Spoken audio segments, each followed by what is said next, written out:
Jasmine loved being at the Playboy Mansion. And she had the perfect body, perfect smile, long blonde hair, just your perfect Playboy model. Hi, I'm Jasmine, and today we're at sea level. To be a Playmate, it's a ticket to the high life. When Jasmine saw that, you know, the world was pretty much her oyster, just waiting for her to crack it open. Men want to date a Playboy model, but they're also simultaneously very, very jealous. They didn't love each other. He didn't even like her, and she didn't like him. She sends a text, send a plane for me, come get me. I'm just like, what?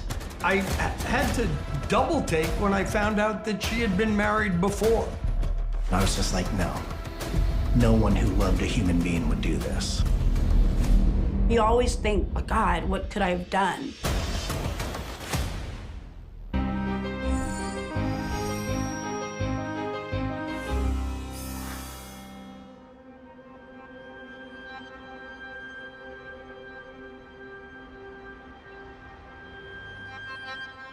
Our dispatch center received a call. There was an individual who was out looking for cans early in the morning. And he came across this suitcase in a dumpster. It was unzipped, and he believed there was a child in the suitcase.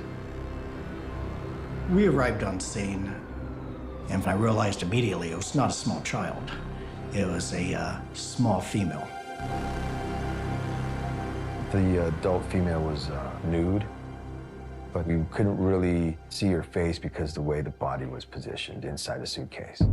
I started looking at all the fingers. I realized they were all missing. Thumbs, fingers, and I looked at the corner and I said, her teeth are gonna be missing too. Immediately, that's when I went, oh my God, who would have done this? The cartel was a possibility. This is Southern California. We're a couple of miles from the border.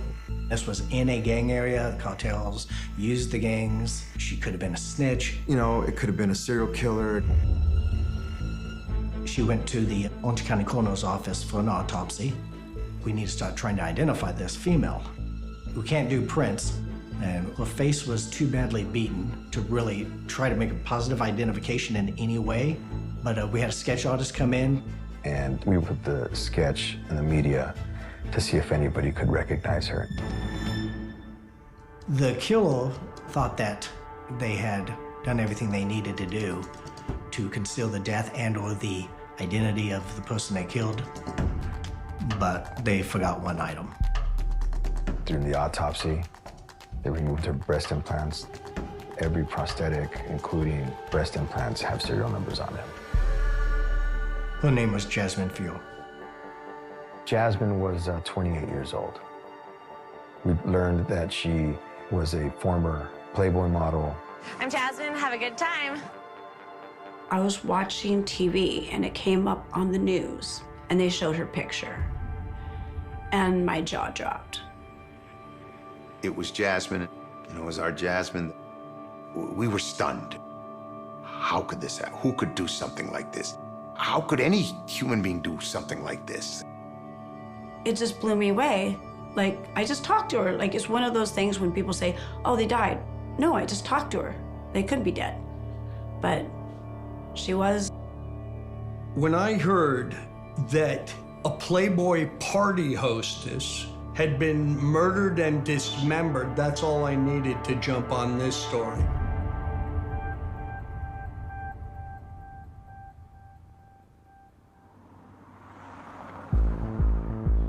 I only knew about Jasmine in hindsight, but my friend Stacy knew her pretty well. Jasmine came to our Fun in the Sun parties at the Playboy Mansion, and that's where I met her. I used to date Hugh Hefner as one of his girlfriends, and I lived at the mansion.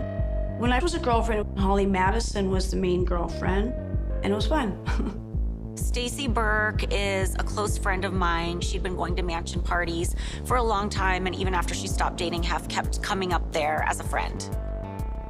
Playmates, girlfriends, or some girls that have found attractive that were allowed to come to Fun in the Sun would come around in their bikinis, and we would just have a pool party. The women Women who would be invited to the Fun in the Sun parties had to fit a certain beauty standard. Hef looked over Polaroids of women to see if he thought they were, measuring up to be a pool party girl. Jasmine loved being at the Playboy Mansion. She fit right in. She was tan, she was blonde, big boobs, perfect Playboy type. The camera loved her. She wanted the role, and she went after it. You would think she'd be stuck up, but she was not. She was very sweet, very soft-spoken, and very nice and courteous. In the mid-2000s, Playboy was definitely more than just a magazine. It was seen as a lifestyle, a brand of parties. The Playboy golf tournaments were kind of like a regular golf tournament, but more fun. There were tons of women hired to work the events. They would call the Playboy Girls of Golf. Our Girls of Playboy Golf were the hostesses of the event. And Jasmine became one of our Girls of Playboy Golf in 2004. We usually had about 35 events across the United States with several thousand golfers and really thousands of girls. And the girls were fantastic. And people could actually get a taste of Hef's life. When we went on the golf course, we weren't quiet on the course. We had DJs, we had games and fun. And there are some guys that never took their golf clubs out of their cart. Just like at every hole, there was like a booth where women were handing out shots. Jasmine definitely knew that, she was a very beautiful girl, but she had a smile, right? And so with that smile, she could charm you. And if she's having a great time, all our clients are having a great time. Everybody's having fun. After about a year of actually being one of the Girls of Playboy Golf hostesses, we asked her if she would like to help coordinate the Girls of Playboy Golf for our events in Las Vegas, in LA, and she jumped right on that.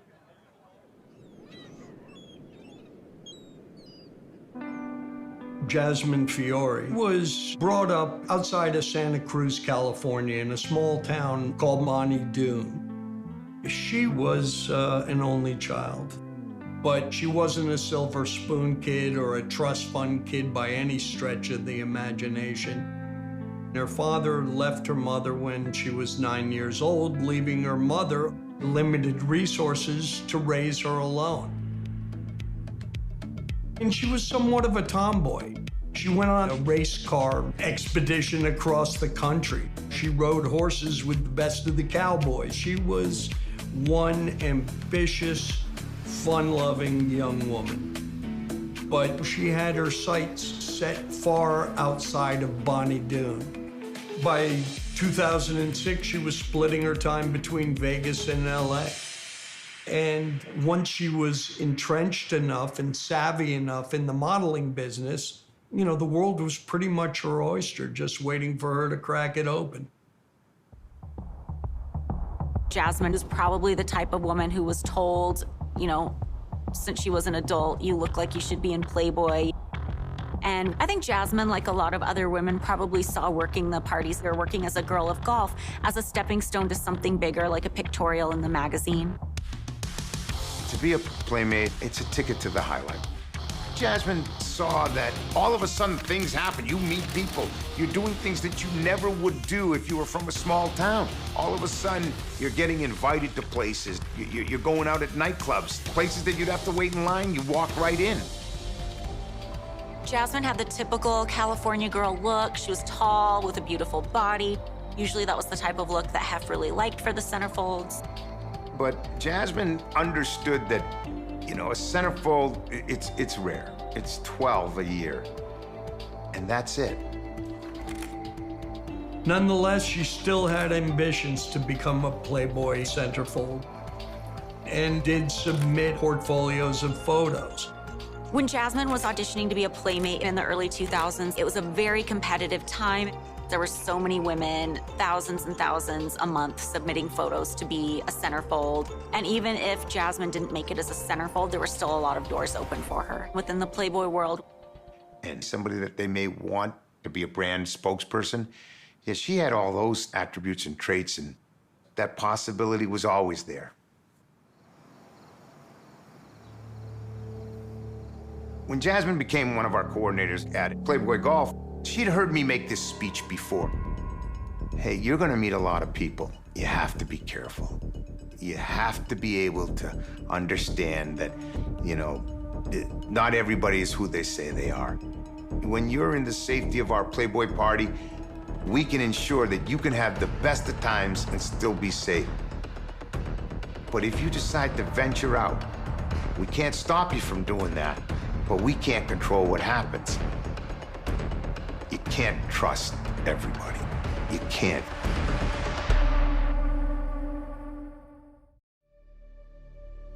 Your question was about mutilation. Yes, the fingers and teeth were removed.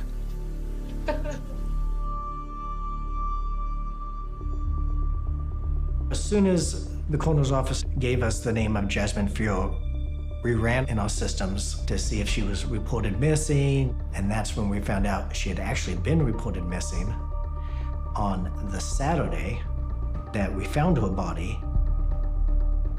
At that point, LAPD contacts us, and we learn that she's married to Ryan Jenkins.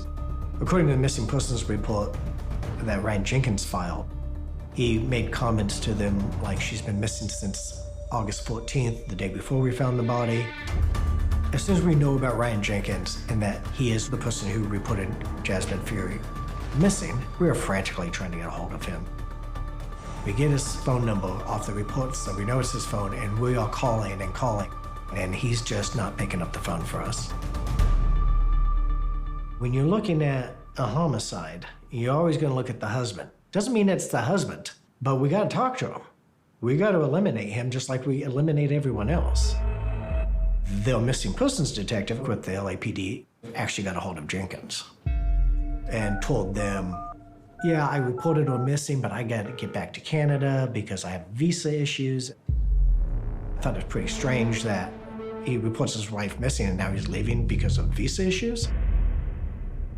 We dug it a little deeper, and we learned that he was in a reality TV show, Megan Wants a Millionaire. This was months before the murder of Jasmine Fiore. The star of the show was Megan Hausman, a former Playboy model. In 2005, I got discovered by Playboy, and they made me a cyber girl. If you're a Playmate, you're featured as a centerfold in the magazine. If you're a cyber girl, you're featured on their website. Playboy at that time had all different kinds of products that they were trying to promote. So I did runway shows with their clothing line. They had a Playboy concierge service, so they would fly me to different nightclubs. And you got to be on the permanent list to the Playboy Mansion parties, which was like a golden ticket. I love the Playboy world. I couldn't get enough of it. But in 2007, I just got too busy with reality TV to continue with Playboy. Hi, Megan. How's it going? So the concept of Megan Wants a Millionaire was that I was single. I was looking to be in a relationship. I would prefer that person to have a lot of money and also be single, and for us to live happily ever after. The 17 bachelors had to have a minimum of a net worth of $1 million. Oh my God. And the casting agents held casting parties at different nightclubs and interviewed men to be on the show. 14 of you are pre-approved. 3 of you will be declined. Ryan Jenkins lived in Calgary. It's a big, rich, wealthy oil town in the provinces in Canada. And he definitely had dreams of stardom, whatever it may be or whatever it took. I met Ryan Jenkins on the first episode. Hello, Megan. I remember he was wearing a purple shirt, and I had a purple dress on. And my dog had a purple bow on her neck. So we all matched. And I liked him from the very beginning. Ryan would spend his time writing love letters to me. Hey, baby, I just wanted to tell you that I'm having a great time on this show, and it's all because of you. I always feel a connection with you regardless of what we are doing, as if you and I were the only ones in the room. I can't wait to have you all to myself, as I truly feel that a life together with you would be amazing. Your boy, Ryan. We had a real relationship happening, but we had to keep it secret. This is an elimination contest show called Megan Wants a Millionaire. You know, you pretty much have to be a millionaire, don't you? So he told the casting director, and it went all the way up the chain in production, that he was worth $2.5 million. Ryan claimed to be a millionaire, but it became obvious that he really didn't have much money. Ryan's father's a real estate developer, has property in Canada, and he's actually the millionaire in the family. Ryan's not a millionaire. His father was a millionaire. Window seat. But I didn't care. I really liked him. When we were down to the last 3 contestants, I told the producer that I wanted to pick Ryan, and she said that that was not what they had planned. And that was the first time that I was made aware that the decision wasn't up to me. I had no time to tell him that I was going to eliminate him. Plus, I could not have jeopardized the show and told him before the elimination ceremony. Hi, boys. Ryan was standing in front of me with the other 2 contestants, the final 3, and I was shaking. A connection that I had a microphone in my ear, and I was just repeating what they were telling me to say, and I had to tell him he was eliminated. And he was just shaking his head and saying, like, no, that's not true. A lot of times reality shows don't have a lot of regard for the people involved because they want to get the story. That's the first priority. They want a TV show that's gonna grab eyes and that everybody's gonna watch. So they're gonna get the content they want. They're gonna edit it the way they want. You know, they're gonna make you say what they want you to say, basically. So after the elimination ceremony, he got back to his hotel and he started calling me over and over and over again. And I mean, I was getting ready to fly to Mexico to film the finale, and I had the producers with me. I could not talk to him on the phone. And then I was planning on calling him and explaining everything to him, smoothing it all over, and we could just go on with our happy plans. And 2 days later, he called me, and before I got to explain to him what happened, he said, I have met the love of my life and I'm married. I really could not believe it, because just 2 days before that, he told me he was gonna marry me, and I was the love of his life. Well, to say it was a whirlwind romance would be an understatement. Ryan told me that he met her in a nightclub in Vegas. He asked her for her phone number. She put her phone number in his phone, and under the contact, she put her birthday. When he looked at the phone, he saw that it was also his birthday. They shared the same birthday, and he thought that that was a sign that she was the one, and he had to marry her. And that made Jasmine believe that they were meant to be. So they met on March 16th, and 2 days later, March 18th, 2009, they're married at the Little White Chapel in Las Vegas. Ryan thought that if he couldn't be married to me, he would find another Playboy model to be married to. I think a lot of men, particularly Ryan in this case, want to date a Playboy model or to have that kind of trophy on his arm to get a lot of attention or reflect that attention back on them. He presented himself as a very wealthy millionaire that was gonna be starring in a TV show that was gonna make him famous. She presented herself as a big model, you know, Playboy. And they had the idea that they were gonna be this showbiz couple in Vegas. They seemed like a glamorous power couple, but it was all a facade. They kind of got married really quick without knowing each other that well. And having some problems, and she just didn't know how to handle it. It's starting to look to Jasmine that, she threw it in for the wrong guy. This guy doesn't have any money. He kept promising that he'd have money and be able to take care of them, but he couldn't get his money into the country from Canada. She worked hard for her money, and he was dipping into it, and she resented that. He's not the guy he told her he was.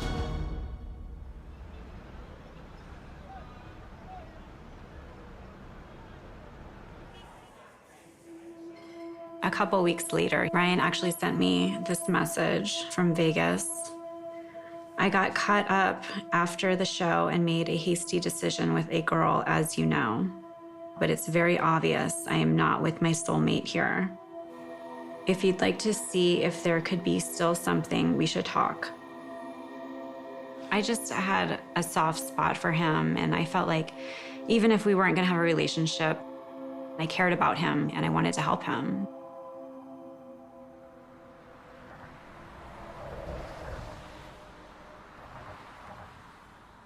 Ryan was our person of interest, but we also had to look at others.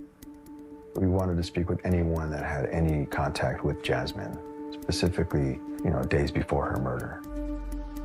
Came back from the coroner's office that DNA was present on Jasmine Fio's body. When they do the rape kit, they found semen. Guess what? DNA's in the system. Michael Cardozi is a parolee who had just been released from prison. And he was a former husband of Jasmine. I'm just like, what? I had to double take when I found out that she had been married before. And we learned that she had been with him days before being murdered. On Tuesday, August 11th, 2009, 4 days before her body was found, Jasmine went down to San Diego to greet Michael Cardozi as he was being released from prison, after serving a lengthy stretch for drug trafficking. She did more than a visit. His DNA was found at the scene. And it's no surprise that when the detectives in charge found out, they wanted to have a look at this Michael Cardozi guy. Originally, we thought, just get out of prison. Semen's in her, definitely a suspect. I don't think there's much room for speculation as to why Jasmine and Michael Cardozi split up. He got busted, went to prison, marriage over. And they divorced in 2005. He was still in love with Jasmine, and I think it's pretty clear that she had very strong feelings for him too, because she literally went down to San Diego to see him. When he was questioned by detectives, he couldn't have had a more solid alibi. He had a monitor around his ankle tracking his every movement. He definitely wasn't anywhere near the scene of the murder. At this point, I was positive that Ryan Jenkins was a suspect. And we feel that he's running from us, so we look more into his background, and we find out that he has criminal history. And he had a prior domestic violence out of Canada. He was convicted for assaulting his girlfriend and was sentenced to 15 months probation and a sex addiction therapy program.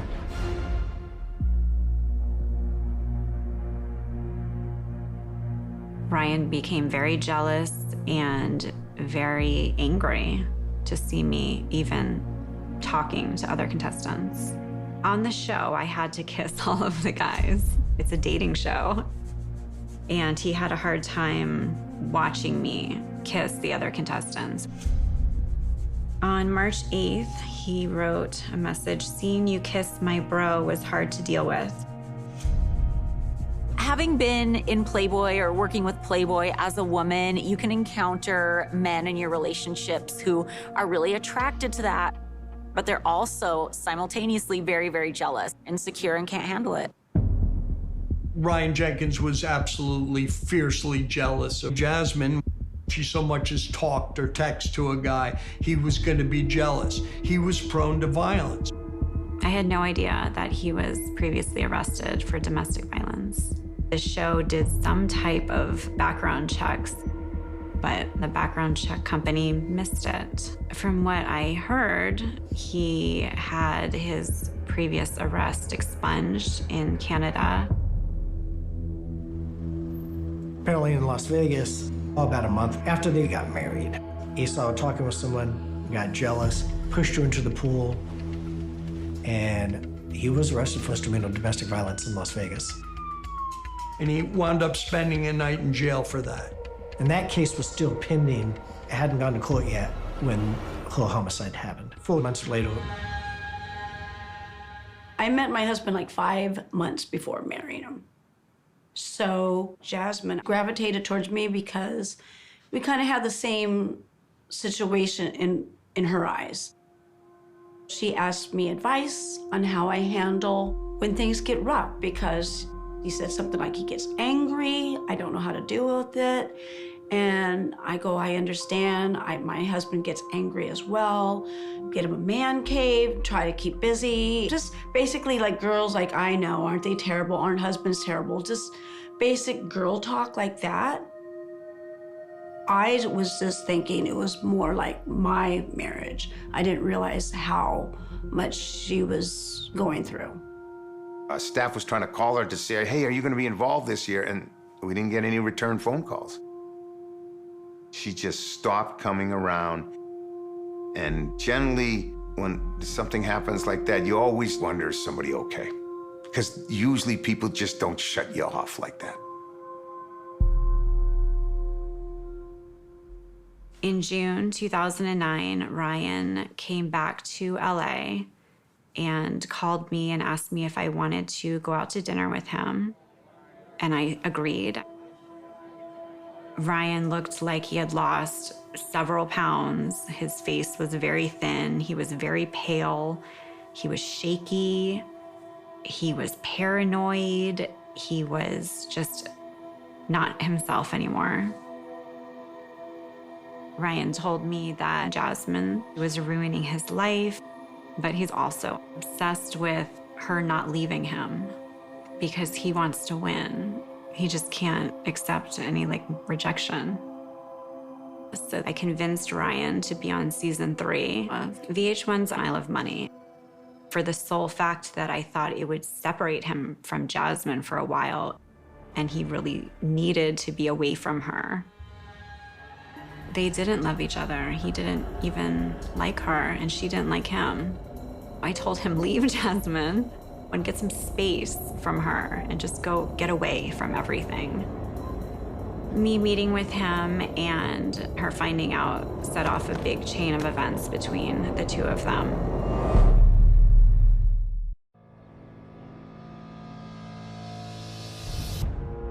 Ryan filmed I Love Money 3 early July, the summer of 2009. By the time he went to Mexico to shoot the second reality show, I Love Money Part 3, Jasmine dyed her hair. She just wanted to become a different person. And she was actively trying to get their marriage annulled, kaput, ended. Producers told me that he was so obsessed with winning the money so that maybe he could win back his wife. And he would just call her all the time from the show, trying to keep an eye on her. On July 27th, Jenkins sends this plaintive email to Jasmine. I want you back. I'm gonna do better. I can't live without you. I need you. Now, how did they end up back together? Maybe she was giving him one last shot, or maybe she was just hanging out until she could be done with him. It's hard to say. Everybody wants to look from the outside and say, well, the first time you saw a red flag, you should have left. And it's not like that when you're in it at all. Like, you spend the early part of a relationship seeing the best of a person, and you want to move forward in a relationship thinking it can get better. You think that the first thing that went wrong is a one-time thing. That person apologizes. It can take a lot for the average person to get out of an abusive relationship.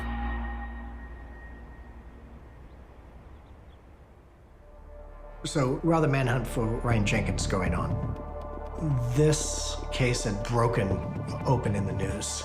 On all the celebrity pages, it was on, ABC, NBC, CBS. Police say 28-year-old Jasmine Fiore was strangled. The media coverage surrounding Jasmine's death was really brutal. This came at a time when there was all kinds of new tabloid media chasing the story. People were searching for nude photos of her online. It was like one of the top searches. It just goes to show, the appetite for how sensational this case was. You can't listen to the radio or turn on the TV without seeing it. I mean, even I was dumbfounded about how this became such a big story. Police have found some key evidence in the case of murdered model Jasmine Fiore.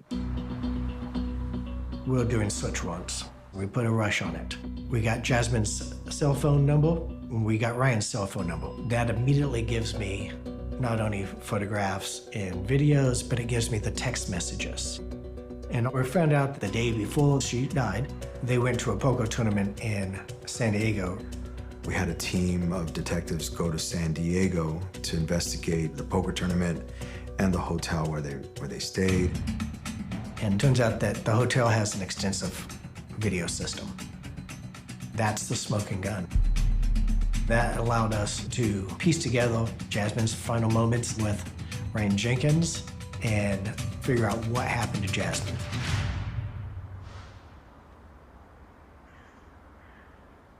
On August 13th, 2009, we see them arriving at 3:28 in the afternoon. We see Jasmine's car pulling up. They took her Mercedes. We see them get out of the vehicle. We see all their luggage being loaded onto one of those luggage dollies.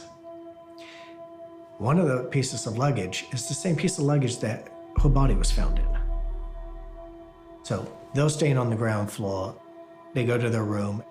We don't see them again till 6:25 when they're leaving the hotel room, and both of them are decked out for a night to go out to this poker tournament. So we learned during the poker tournament, she was texting a New person of interest. gentleman of the name of Robert Hasman, the former boyfriend. Robert Hasman was a high-end realtor in greater Las Vegas. He showed her the finer side of life at the very highest of levels. On the night she goes missing, she sends a text to Robert Hasman saying, "Send a plane for me. Come get me. I'm coming back to Vegas to be with you. I am done with Ryan Jenkins." At the poker tournament, Ryan and Jasmine started getting into an argument to the point where they decided they needed to go. They went after hours to this nightclub / hotel called the Ivy. They arrived at the Ivy around 12:30 a.m.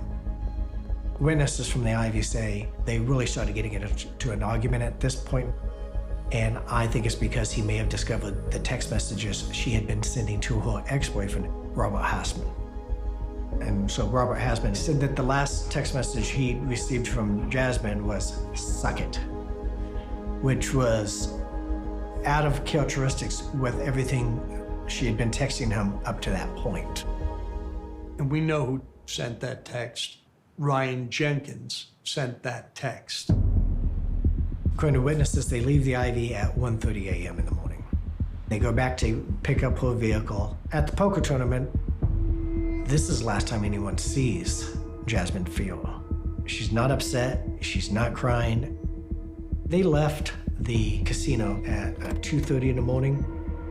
We don't see Ryan Jenkins again until 4:30 in the morning, roughly those times. So there's a 2-hour period missing here.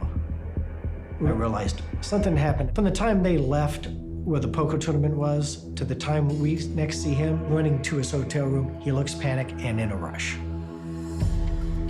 You can see what the catalyst for Jenkins' rage and jealousy was, because when we look at her phone after the fact, she had been texting Robert all night long, saying, "I'm coming back to Vegas. I want to be with you." And he's just like, "How could you do this to me? You're my love, you're my life." He snaps and he beats her.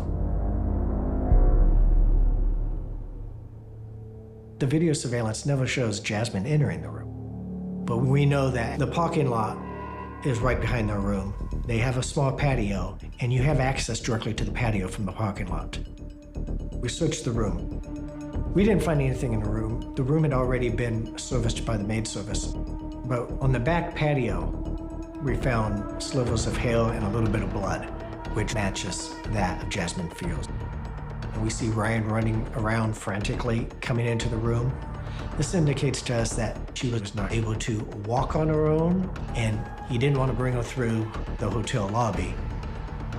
Takes her onto the porch, runs around, goes into the room with his passkey, opens the back door, and brings her inside the room. And according to witnesses who were in rooms opposite of theirs, they're arguing. He cannot obviously convince her not to press charges, not to call the police, and he snaps.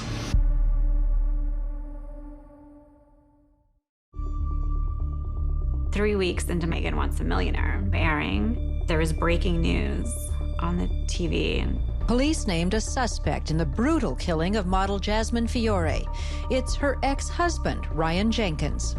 I was in the shower and my roommate ran into the shower and said, "Ryan's on TV, he killed her." And that there was an international manhunt for Ryan. I immediately thought it was an accident. I didn't think that he could have purposely killed her. He strangled her to death in the hotel room in San Diego. And then as an afterthought, he's thinking, how do I keep her from being found? If they find her, I don't want them to identify her. I believe he took her into the bathtub shower area and cut off her fingers. I believe he flushed them down the toilet, and teeth fragments were still inside of her mouth and inside the bag.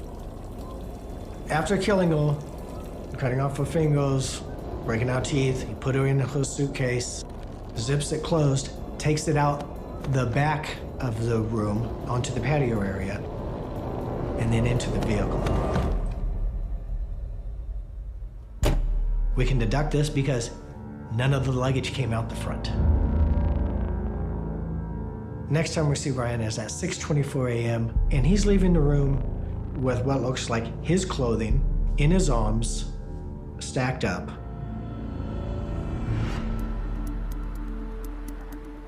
According to our search warrants, we were able to watch Ryan drive from the hotel up the freeway. My theory is he's looking for a place to dump the body. Can't find one. Now he's going northbound the 5 and Fett Beach Boulevard. He sees a bunch of apartment complexes. He sees a dumpster. He opens the dumpster, sees that it's empty. He takes the suitcase out of his car that Jasmine's body is in, and he heaves it into the trash can. We now have a warrant for the arrest of Ryan Alexander Jenkins for the murder of Jasmine. We're one step behind him, and we feel we're getting real close to him. But I know that he knows that he's on the run. His reputation is him being a killer, a monster. That was how he was being identified. So I could only imagine he was desperate. Ryan Jenkins went to Vegas. He went to a storage unit. He got his wakeboard boat. We got information that he hitched it to his BMW, and then he travels north to Washington. We notified the U.S. border in case he decides to cross into Canada. And we brought the Royal Canadian Mounties into it. We get information that there was a speedboat speeding near the Canadian border in the U.S. The United States Coast Guard spots Ryan Jenkins in his boat. It's at night, it's high seas. Ryan's out in the open ocean in his boat. They're trying to stop him, but they literally lost him. Ryan brought his boat back and parked it at a marina half a mile from the Canadian border and took off on foot. He was able to walk into Canada where there is no border crossing. There's no fence, there's no nothing. It's just a ditch that separates the U.S. and Canada. So anyone can just cross it. And then his sister came and picked him up. And she drove him to Hope, Canada, and he checked into the Thunderbird Motel. I believe he felt an enormous amount of guilt for what he did. I think he felt even more guilt that he couldn't get away with it and that his life was ruined and he was not going to spend it in a prison, which is why he hung himself.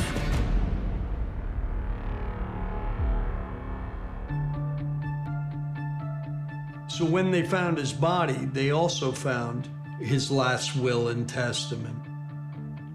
I'm sure everyone feels I'm a monster. Let me tell you that Jasmine was, in fact, a far greater monster than I could ever be. I merely wanted to love someone. My heart and love for her was pure and powerful. It drove me and brought out the very best in me. I'm sorry for running away from responsibility. There is just no place for me in this world anymore. Jasmine was the key to my happiness. You know, you always think, oh, God, what could I have done? Like, I wish I told her to get away from him, but I didn't know to what level they were fighting or how bad he was. He stole everything from her, you know? He destroyed her. I mean, how much havoc can one monster create on this earth? He's the worst of the worst, and he deserves every bit of hell that he no doubt made. Jasmine was robbed of dreams and ambitions, and there's no excuse for that. VH1 canceled the show. That ended my reality TV career, that ended my modeling career. People just didn't want to be associated with the murderers, and that was that. This case is an extreme example of the glamour, you know, that you see from the outside, it just not measuring up in real life. Working this case, having found Jasmine Fiore in the suitcase and what was done to her, that's something that stays with me. This was a real woman that so many people that I know knew and loved. And it's a tragedy.